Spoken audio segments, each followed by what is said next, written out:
സുഹൃത്തുക്കളെ, നമുക്കൊരു വാക്യത്തിന്റെ വോയിസ് ചേഞ്ച് ചെയ്യുന്നത് എങ്ങനെയാണെന്ന് നോക്കാം. Change the voice of the following sentence. താഴെ തന്നിരിക്കുന്ന വാക്യത്തിന്റെ വോയിസ് മാറ്റുക. അതായത് ആക്റ്റീവ് വോയിസ് സെന്റൻസ് ആണെങ്കിൽ പാസീവ് വോയിസിലേക്ക് മാറ്റുക, പാസീവ് വോയിസ് സെന്റൻസ് ആണെങ്കിൽ ആക്റ്റീവ് വോയിസിലേക്ക് മാറ്റുക. വാക്യം ഇതാണ്: people grow wheat in Egypt. ആളുകൾ ഈജിപ്തിൽ ഗോതമ്പ് കൃഷി ചെയ്യുന്നു, വളർത്തുന്നു. ഈ വാക്യം നമുക്ക് പരിശോധിച്ചാൽ ഇത് ആക്റ്റീവ് വോയിസുള്ള ഒരു വാക്യമാണെന്ന് നമുക്ക് മനസ്സിലാക്കാം.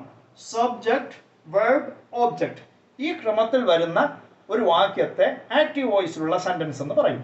അപ്പോൾ ഇതിനെ നമുക്ക് പാസീവ് വോയിസിലേക്കാണ് മാറ്റേണ്ടത്. അപ്പോൾ ഈ വാക്യത്തെ നമുക്ക് പാസീവ് വോയിസിലേക്ക് മാറ്റണം.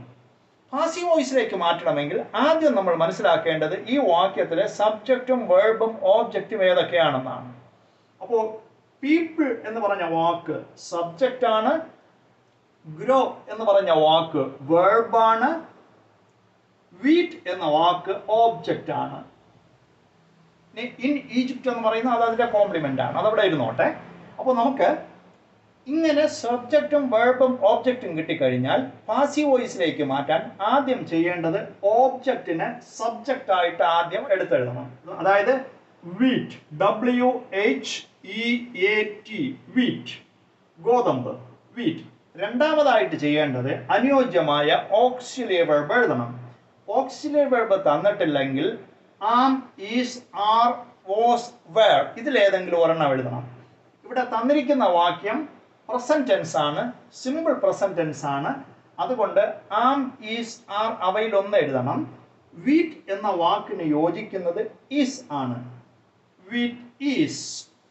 മൂന്നാമത് ചെയ്യേണ്ടത് വെർബിന്റെ പാസ്റ്റ് പാർട്ടിസിപ്പിൾ രൂപം എഴുതണം. ഗ്രോ എന്ന വെർബിന്റെ പാസ്റ്റ് പാർട്ടിസിപ്പിൾ രൂപം grown, third form GROWN, wheat is grown. അടുത്ത് ചെയ്യേണ്ടത് ബൈ ചേർത്ത് വാക്യത്തിലെ സബ്ജക്റ്റിനെ ഓബ്ജക്റ്റ് ആയിട്ട് എഴുതണം.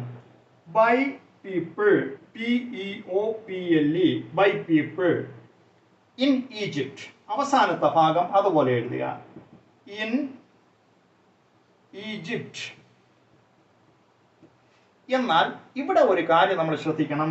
ബൈ പീപ്പിൾ എന്ന വാക്ക് നമ്മൾ ഉപയോഗിക്കാറില്ല. കാരണം പീപ്പിൾ എന്ന വാക്ക് ബൈ ചേർത്ത് പാസീവ് വോയിസിൽ എഴുതാൻ പാടില്ല. ആളുകളാൽ വളർത്തപ്പെടുന്നു അങ്ങനെ പറയണ്ട, വളർത്തപ്പെടുന്നു എന്ന് പറഞ്ഞാൽ മതി. അല്ലെങ്കിൽ wheat is grown in Egypt, wheat is grown in Egypt എന്ന് പറഞ്ഞാൽ മതി. വീറ്റ് ഈജിപ്തിൽ കൃഷി ചെയ്യപ്പെടുന്നു എന്നാണ് ഈ വാക്യത്തിന്റെ അർത്ഥം. അപ്പോൾ ബൈ പീപ്പിൾ എഴുതേണ്ട കാര്യം ഇല്ല. വളരെ പ്രധാനമാണ് ആ കാര്യം. അപ്പോൾ ഒരു വാക്യത്തെ പാസീവ് വോയിസിലേക്ക് മാറ്റുന്നത് എങ്ങനെയാണെന്ന് നമ്മൾ മനസ്സിലാക്കി. Thank you.